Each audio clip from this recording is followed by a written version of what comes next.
Hello and welcome to Politics Today. I am Farrukh Pitafi.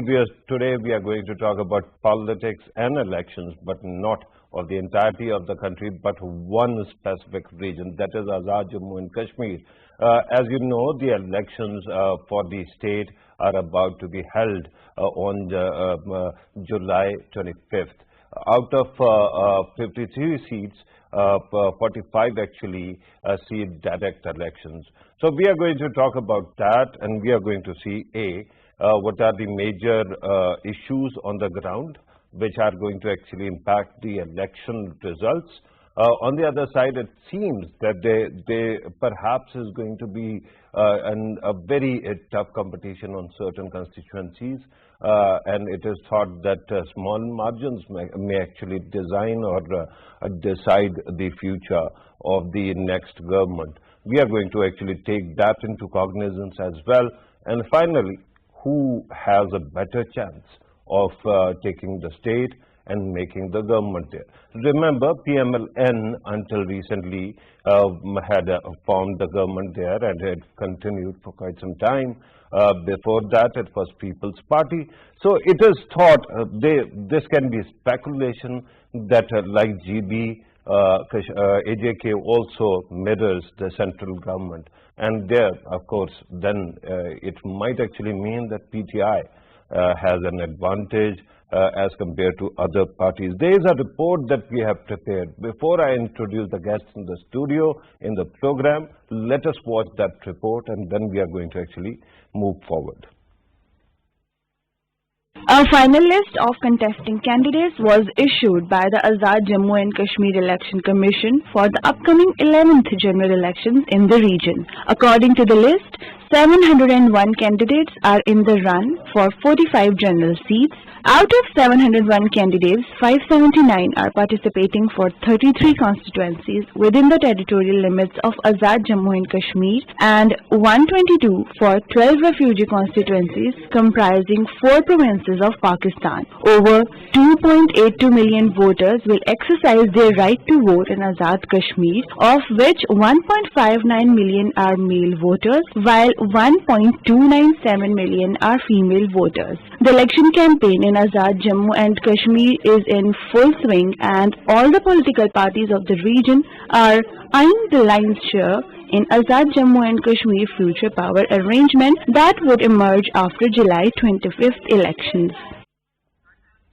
So this was the report. You have seen the numbers. Now we are going to talk about what happens now and how it impacts the overall political masonry of the country and also the state. In order to help us understand these issues in the studio, we are joined by Javed Siddiq Saab, who is a senior journalist and a political analyst, needs no introduction, is an anchor, columnist, editor, and whatnot. Thank you very much, sir, for being part of the program. Dr. Bakas Kausar also joins us.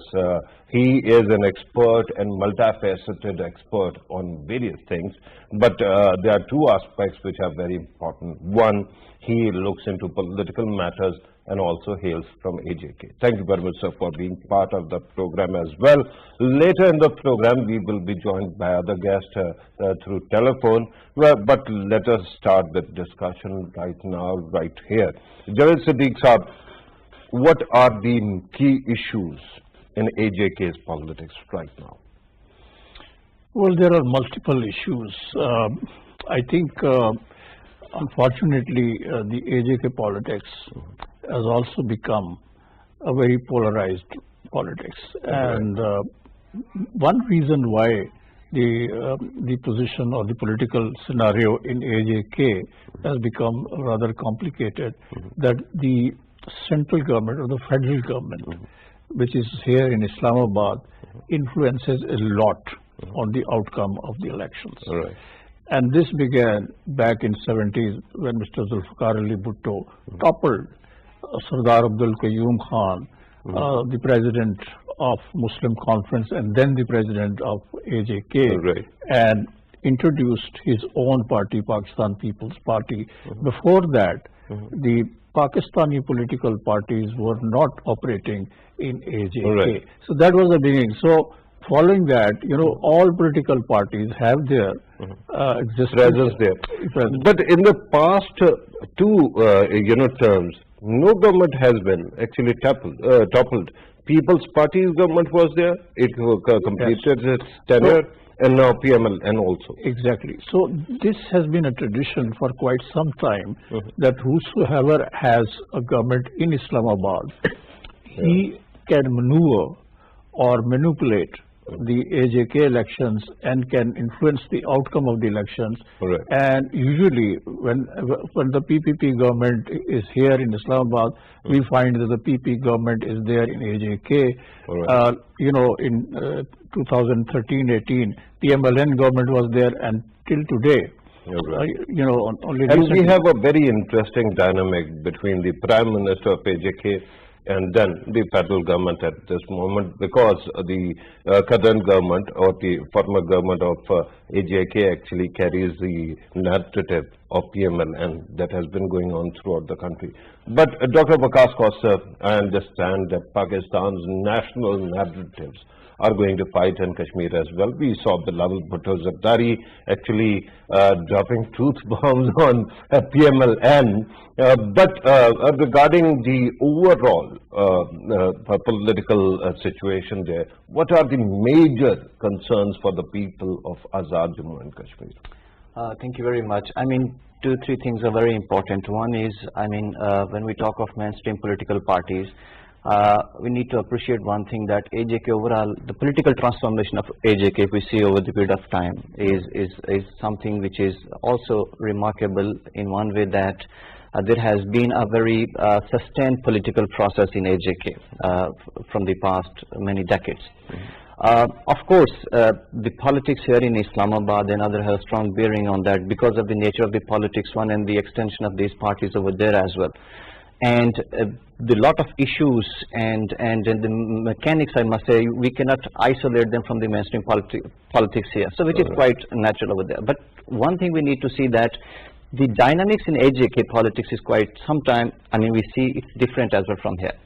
Over there, certainly there was a time when parties were more strong. But right now the situation is, over the period of time, this is globally, this is phenomena, but also in AJK particularly, when we see that there is a regression in political parties itself, and there is a more personality vote, there is a more individual appeal, and then the people join parties and all these things. Particularly on issues, there have been few pressing issues. One, like, there will be great issue of unemployment. Particularly, people will be talking about how to address the employment issue particularly. Are you talking about something extraordinary, or unemployment as a thematic issue that because has continued for quite some time? It is somehow more than the national average here if we compare over there. Recently, because of COVID or something else? No, see, this has a larger bearing with the issue of Jammu and Kashmir as well, because of the arrangement is such that you might not have better opportunities of investment international and all that. So it has a larger sense as well. But on the other side, there would be, of course, issues like the provision of internet, 3G or the 4G to the students, and the infrastructure particularly have been a key issue. The fundamental problem right now the government over there is facing is that the government itself is the largest employer. So maybe it be the education or health sector, you would see that it's a huge, the army of people employed in the public sector because of certain reasons. Now you have the division of development and non-developmental budget. It's very lopsided. If you see that your major non-developmental budget. That's why, because you're more, that takes the cake. Yeah, because more than 70-80%, I must say, out of 141 billion budget. Because of that, your majority expenses go towards those areas in that sector, and you have the very less budget left for the development sector, maybe 28 billion around, or 25 billion. Infrastructure development and all. So that is the key challenge. So over there, government, particularly road infrastructure links, because it's a hilly terrain, so people demand roads, infrastructure, water, facility basically. And all. So that would be the key issue. Even if you have, and let me actually, allow me to go back to Javed Sadiq Saab. Javed Sadiq Saab, even if you have recently traveled from Islamabad to Muzaffarabad, one does feel that the infrastructure actually needs some kind of uplift. The roads are broken at places. When you talk about barriers, at times they are not there. so it becomes quite unsafe. Do you think that in the past 10 years, the previous governments actually failed to actually invest in infrastructure? I think yes. The former Prime Minister, Mr. Nawaz Sharif, had his plans to connect Muzaffarabad, Azad Kashmir with the rest of Pakistan through the rail link. Okay. And he had envisaged a rail link between Pakistan and Azad Kashmir that did not materialize for so many reasons. And also, you know, the PMLN government, both here in Azad Kashmir, they had a kind of, you know, a passion to build roads and you know, infrastructure, invest more in infrastructure. Motorways, etc. But the PTI doesn't seem to be that interested in investing in infrastructure. Muslim Conference, which has been a traditional party in power in Azad Kashmir, was not a development-oriented party. I mean, its thinking is quite far from investing in development. So, you know, it has been a traditional party which is now split and it has lost its influence in AJK. So I think the AJK politics needs to be redoing. I mean, it has to be rejuvenated in some sense so that it is more focused on development of the area, providing jobs, investing in infrastructure, and you know, improving the education system, health system, and all these things. But this entire balance of development, non-development budget, that also needs redoing. Exactly. Because how long can a state or a government actually be the #1 employer of people? Of course, you know, largely the AJK has been depending on the money dole-outs to AJK, and they have not been able to produce or create their own resources to invest from their own. But so, you know, they are heavily dependent on the federal government. Today I actually ate Kashmiri apples. So their economy and their agriculture is humongous. Yeah, but I think the apples are more grown in that part of Kashmir which is being occupied by India. So this part of Kashmir doesn't have that huge... I'm sure Dr. Saab is ready to challenge that. How do you like them apples, Dr. Saab? See, connecting AJK with Pakistan, maybe, or this larger idea of maybe connectivity. I mean, this idea, particularly the idea which could be materialized and more realistic, was that this 4M project under CPAC, which was connecting Mirpur. See, if you see the AJK, it's not very well integrated. You have to use the way from Islamabad to Mirpur, then Rawalakot and the other districts.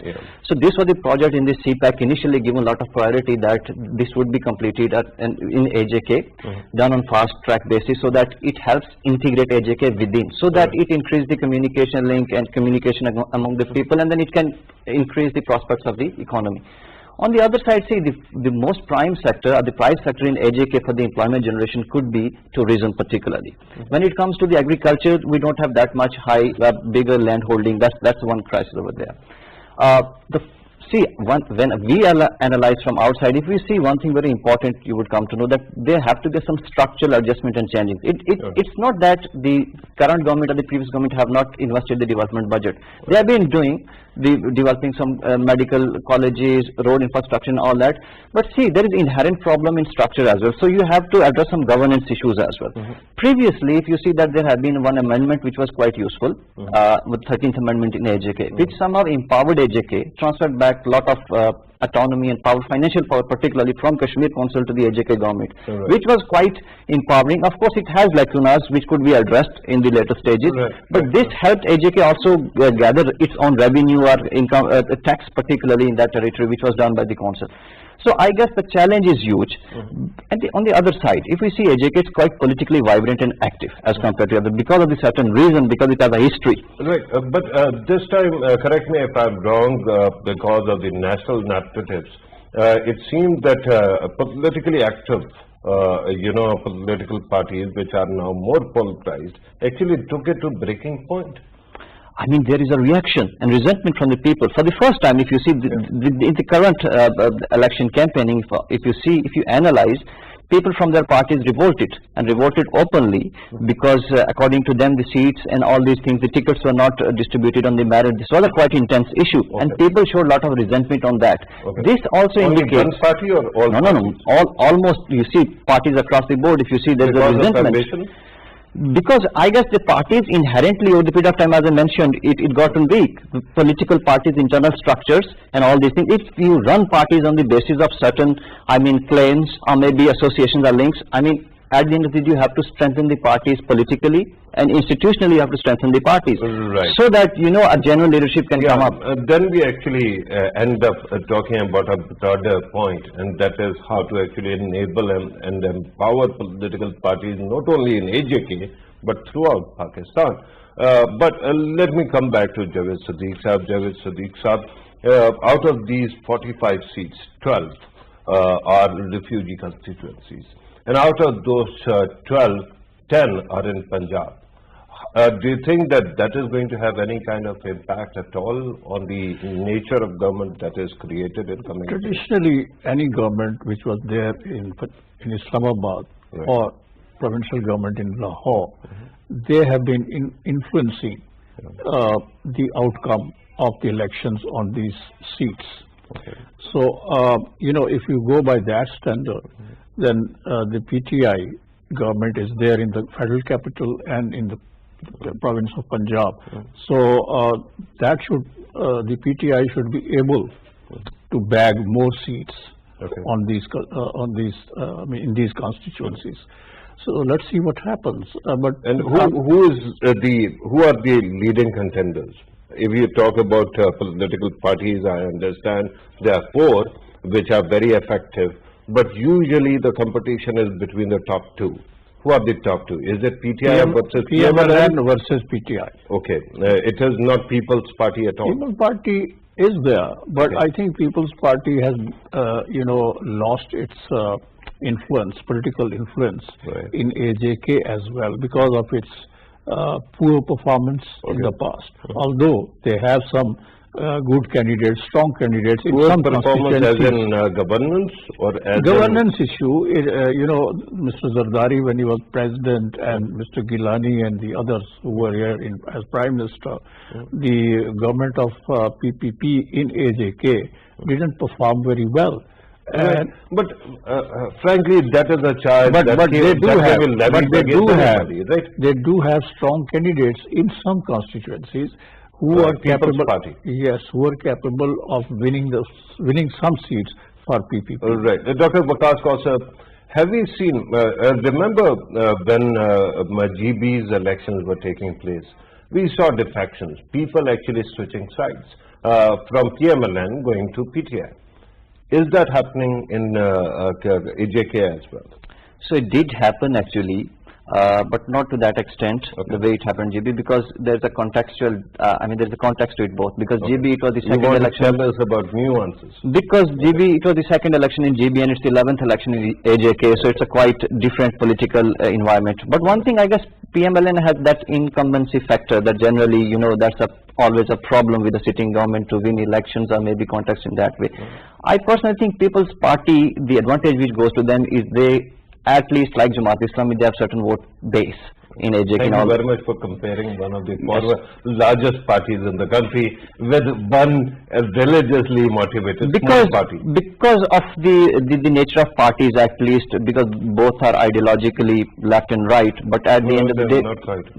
On the left side, People's Party is generally known as the party of the left. But no more. Center. Yeah, but largely they have the voting base, and I personally think that they would secure in votes and the seats in some constituencies. So it might be PTI versus, and then the second, the People's Party. Okay. But when you talk about defections, it is not going to actually benefit PTI in that way as it did. There are defections, GP. but there are not sort of a landslide thing. Around 4 candidates, I guess, there was a defections from the sitting government as well. Right. Of course, the workers and the lower level tiers, the voters and all these things, the party, the office bearers, there are defections at that level, and people are switching sides. Okay. And I guess at the end of the day, their choice would be, as we mentioned, about who dominates the federal government actually, because of the nature of the politics that happened in the past. About that also, the narrative that PMLN has been using at the center and in Punjab, that seems to play out very differently in these areas. So in Kashmir, is the environment more receptive to PMLN's narrative, or it is more receptive to PTI's asking for reform and actually holding the corrupt accountable? I guess that the narrative which PMLN had right now, I mean, quite recent right past, now it doesn't seem to have. yeah, much. but recent There are past, 3 or 4 yeah. narratives which So are the recent contradicting past each which you are saying is, I guess it doesn't have much space in AJK particularly, because of the reasons. One is that of course AJK has its own political culture with different factions and political parties talking of the conflict and seeing that entire Kashmir in a different way. Right. So it won't help them. And if you see, the topmost agenda would be. Let us be clear. We are talking about Mariam Nawaz's narrative that seemed to be actually mirrored by AJK's Prime Minister. You are saying that that will not find that kind of reception. Because yes, might. I guess what matters most in AJK particularly is right now the developmental agenda, that which party can offer development thing. That is the primary concern one. And second, if we see PMLN's thing, I guess largely, if you see Bilawal Bhutto, Mariam Nawaz and other leaders, there is a culture of participation of people in these all processions. They will be there because they get less chance to have their presence in AJK particularly. So people will participate. That's the culture there. Right. Javed Sadiq sir, this is a very interesting point. Whenever PTI used to have big jalsas in Islamabad, elsewhere, and even PMLN or PDM, people would go for head counts.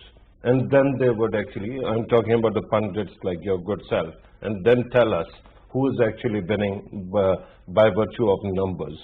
Do you think that so far the kind of public gatherings we have seen, wind is blowing in one direction or the other? It's difficult to say clearly which way the wind is going to blow. Yeah. However, you know, in AJK context, there are constituencies, and constituency politics is very important. It's playing a great role. There are personalities who are very well entrenched politically in their own areas, so they might be able to win their seats.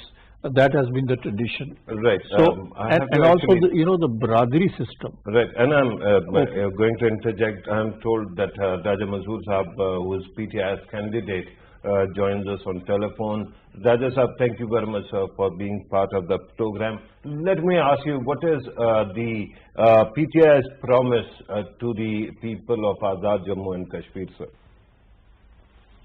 Well, it's, as you know, the 11th general election in Jammu and Kashmir to be on 25th of July, and PM Imran Saab personally will campaign the party candidates in upcoming Jammu and Kashmir election. And the promises are the same, the manifesto is the same what Imran Khan has been promising to the nation of Pakistan. So we are actually trying to tell people that the last 40 years, 4 decades, people are being deprived, and we need to basically improve the. Okay, there seems to be some disconnection, but we are going to actually try getting him back. Let me come back to the studio, and apologies for interrupting you, but you can resume. Yeah, but I think the PTI is a new player in AJK. So let's see how how things play out there. So let's see, and I think that the PTI too has not been able to focus much on the party organization in AJK.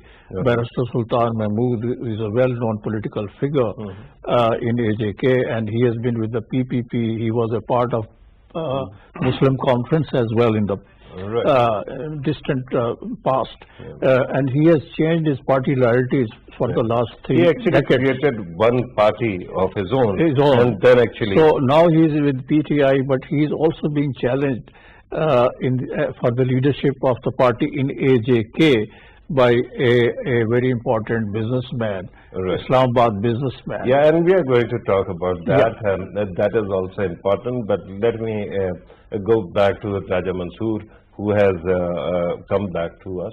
Raja Mansoor Sahab, you were talking about the program of your party. Now there is this impression that while PMN actually keeps on developing or kept on developing infrastructure, although Kashmir didn't see much of that, your party is not actually supposed to focus too much on infrastructure. Is that true, or how are you going to actually cancel out that perception? I think in AJK we really need to focus on development side, because infrastructure is not properly I think because of the... And you were actually pointing out that there is a network problem there, internet and network. So this is for the second time that we have lost someone from connecting from there. Right? So Yeah. If you want to very quickly come in. I was concluding it. Yeah. So the AJK politics needs to be reoriented. It has to be redefined in the sense that the people have to, live up to the new conditions, new environment. The youth is there, their sentiments, what do they want, education, jobs, etc., infrastructure. Sorry, for all these things, you have to rethink the whole strategy. The political parties have to give a new thought that how they are going to behave in the days to come. Right. And that's a good point. Let me ask you, Dr. Vikas Kausar, because you were talking about budgetary problems and the balance between non-development expenditure. I understand that no government can be employer of the whole of the people, and you need a business community and industry to engage people. How much industrial, space is there which is occupied or exploited right now? And what are the possibilities of expanding it? Does the Kashmir AJK government have the powers to create special economic zones or free zones of that kind on its own? And what will be the tax incentives that can impact? So if we see the current government that is there in AJK, that has been speaking a lot about economic activity and all these things. But but the problem of, if you see, we had that industrial sort of base in Mirpur over the period of time. If we see that didn't progress, because of course the governance issue is one, but it is also linked with, of course, overall the infrastructure and the communication within AJK region. All right. So of course, this cannot go in isolation. This will go with the better infrastructure, better communication, better internet, and the empowerment of the people particularly as well. Right. On the other side, if you see, tourism is one of the sector which is quite, if we keep on hearing from the government a lot that we can exploit and there are resources and all these things. But fundamental challenge right now, I think, in the government is there are two things. One is that, of course, with this existing machinery, it won't be possible to have a commercialized tourism at larger or expanded scale. It's quite difficult because it's a quite technical, specialized thing. So you need certain sort of environment and the people, and of course there are some legal governance issues within the departments as well. One. On the other side, when we see the reorientation of politics in AJK, particularly if you see, we talk AJK as a majority young people. The question is all about political spaces. And there was in past a forum of local government system in AJK which was functional until early 1990s. Right. This was a system which was, this, if we see, this can be a panacea to overall political empowerment of the young people and parties as well, because elections were held on the basis of parties at the very, very grassroots level. People were quite empowered, and young people got chance to learn the politics, to have the more leadership skills and abilities. Even more than 50% leadership of AJK, which is right now in the politics, came out from the nurseries of the local government system at that time, got trained. Right now, more than 2 decades are there, you don't have the local government system. Yeah. And the good thing is... There is something very interesting that is happening. I'm trying to actually take you to the economic side and you're taking me to the political. My question was, to me at least, it was important because there are aspects which are important. I understand tourism is there, or it can be a money spinner, right? Similarly, government is also employing people. But when you travel all over the world, you come up with a fabric called Kashmir and Pashmina, and we hear that Kashmir is very good at manufacturing that. What is the overall manufacturing potential? Because industry can employ a lot of people. And I understand that because of infrastructure, connectivity, there might be issues, right? Electricity and others. But can there be a way to create more economic space and economic activity that the people that you talk about, the young people who are unemployed, can be employed and fruitfully so? See, that's what I'm saying, that the tourism was one of the sectors. Yeah, it is.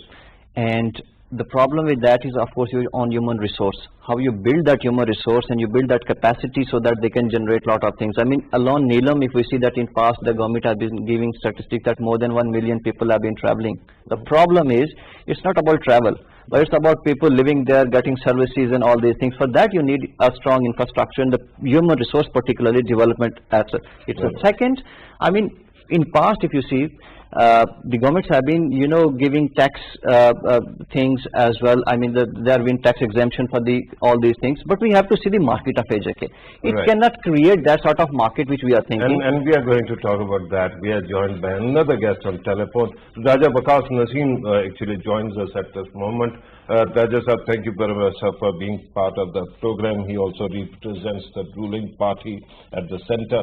Raja sir, do tell me, what are the promises of your party, and do you think that the kind of development agenda that actually people expect your party can actually deliver?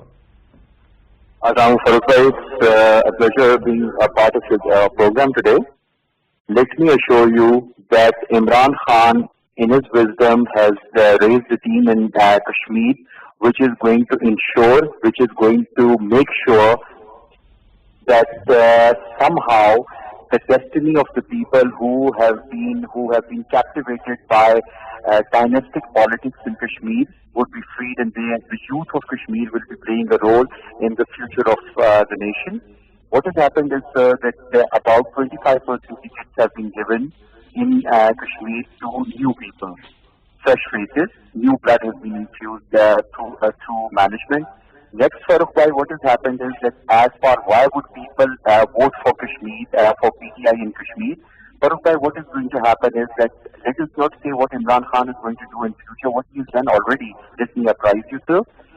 During the border shelling of the areas, Imran Khan gave 600 crore rupees for the rehabilitation, and he did not have his picture taken at one of those distribution centers.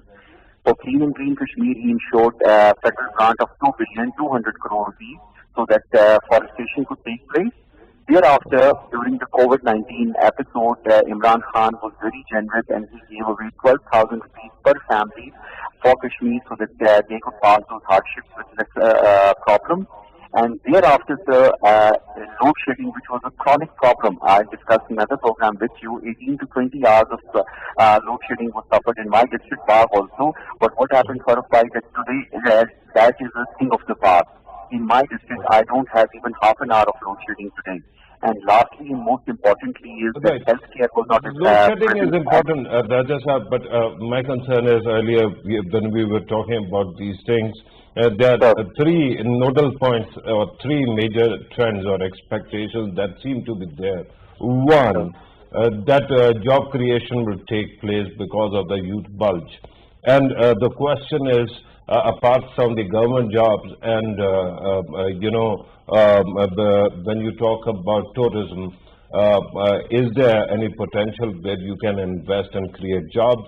The second one is infrastructure, as in also the roads, bridges and connectivity. And the third one, of course, is network. When you talk about internet, when you talk about connectivity in the virtual world, that also is important.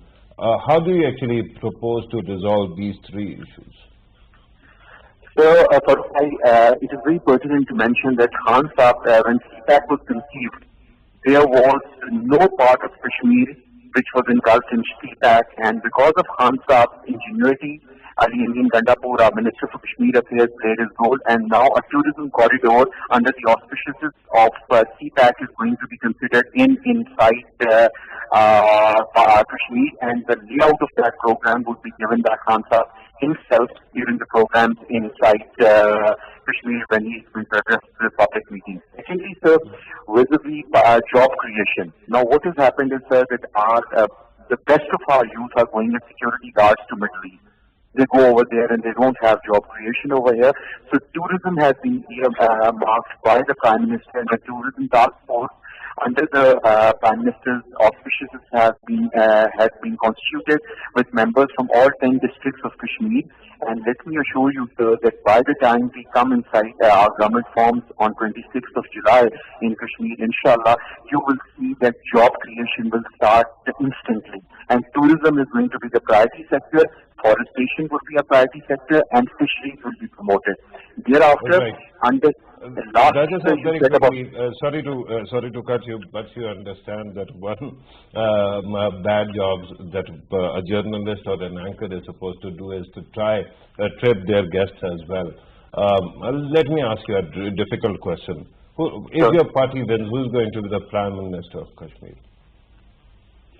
Sir, come again. I could not hear you clearly. I'm in bar, so the voice is not very clear. No, I understand. Again, that actually highlights the network issue, because there too, you're the second guest who is having network problems there.